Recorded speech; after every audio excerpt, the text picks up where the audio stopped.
का थोड़ा quick review कर लेते हैं ताकि आपके माइंड में ना स्केच बन जाए तो आपको याद रखने में आसानी हो। अब इसमें क्या है, फीटस एक स्ट्रेस में है, न्यूट्रिशन का स्ट्रेस भी हो सकता है। लास्ट रेज में ये सारी बातें हम डिस्कस कर चुके हैं, मैं इसको फर्दर डिटेल में नहीं जाऊँगी। न्यूट्रिशन का स्ट्रेस हो सकता है और जो है इसको स्पेस का मिलेगा यूट्रस के अंदर, वो स्पेस का स्ट्रेस हो सकता है। इसकी वजह से जो फीटस का पिट्यूटरी ग्लैंड है वो क्या रिलीज़ करता है, ACTH। वो जो ACTH है वो जाके एड्रेनल ग्लैंड को स्टिमुलेट करता है, वो कॉर्टिसोल बनाएगा। फिर फीटस का कॉर्टिसोल आगे दो चीज़ें बनाता होता है, करवाता होता है। PGF2 अल्फा प्लेसेंटा से रिलीज़ करवाएगा।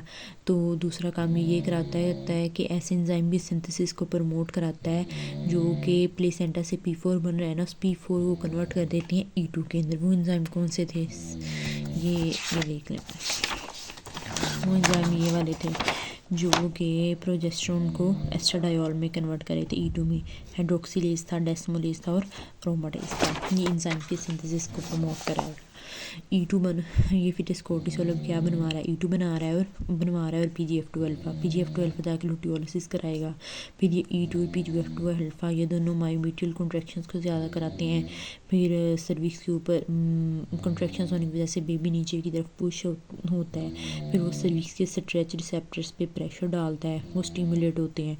तो आगे ऑक्सीटोसिन बनता है। ऑक्सीटोसिन मज़ीद मायोमीट्रियल कॉन्ट्रैक्शंस को मैक्सिमाइज़ करता है। ये काम हो गया। फिर दूसरा हमने कहा था कि वो जो PGF2 अल्फा बना था वो जो है वो रिलैक्सिन के सिंथेसिस को स्टिमुलेट कराता है। रिलैक्सिन कार्पस ल्यूटियम से या फिर प्लेसेंटा से बनता है। वो जो रिलैक्सिन है वो मज़ीद पेल्विक लिगामेंट्स को रिलैक्स कराता है। और फिर इसके बाद हमने पढ़ा था दूसरा E2 का दूसरा काम क्या है। E2 का दूसरा काम ये है कि वो रिप्रोडक्टिव ट्रैक से सेक्रेशंस कराता है जो कि लुब्रिकेशन प्रोवाइड करती हैं, फीटस को एक्सपेल होने में हेल्प आउट करती हैं। अच्छा, फिर ये वाला दूसरा अपने दिमाग में स्केच बनाना थोड़ा। ये देखें, ये हमने पढ़ा था ना, ये फीटस है, ये बेबी है, ठीक है। जब इस बेबी पे यूट्राइन कॉन्ट्रैक्शंस की वजह से इसके पे प्रेशर पड़ता है, ये आगे की तरफ पुश होता है ना, तो ये देखें उसका हूफ, इसे हमने फर्गूसन रिफ्लेक्स कहा था। इसका जो हूफ है यहाँ पर ना टकरा रहा है इसकी वॉल के साथ। फिर ये जो स्ट्रेस रिसेप्टर स्टिमुलेट हुए, ये यहाँ से मैसेज लेके गए हैं स्पाइनल कॉर्ड के पास, ठीक है। स्पाइनल कॉर्ड से मैसेज गया है हाइपोथैलेमस तक। फिर हाइपोथैलेमस ने पिट्यूटरी ग्लैंड से ऑक्सीटोसिन रिलीज़ कराया और इस ऑक्सीटोसिन ने आके दोबारा इस यूट्राइन कॉन्ट्रैक्शंस को मज़ीद ज़्यादा इन्हांस कराया। ये अब आप थोड़ा स्केच की फॉर्म में आ गया तो आपको याद रख सकेंगे। फिर दूसरा ये ना हार्मोन्स लेवल देख लें आप। अच्छा, अब ये जो ना पार्चुरेशन होनी है, इन्होंने डे 0 को इससे रिप्रेजेंट किया है। अब यहाँ पर ना पार्चुरेशन होनी है। पार्चुरेशन से पहले हमें पता है नियर पार्चुरेशन, जैसे पार्चुरेशन का टाइम करीब आ रहा था, फीटल कोर्टिसोल आया,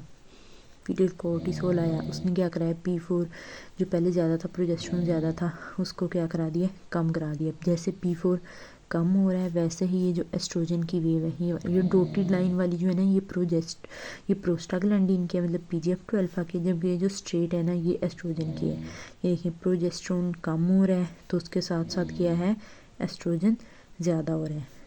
फिटस कोर्टिसोल आया, फिटस कोर्टिसोल ज़्यादा हो रहा है, P4 को कम कराना शुरू कर दिया इसने और E2 की वेव ऊपर की तरफ जा रही है, ठीक है, जैसे पार्चुरेशन का टाइम करीब आ रहा है। फिर जैसे एस्ट्रोजन बन रहा है, हमने पढ़ा है कि इसके साथ साथ ये प्लेसेंटा से PGF2 अल्फा भी रिलीज़ कराना शुरू कर देता है, उसकी वेव में भी राइज आ रहा है। ये देखिए, बस दैट्स इट।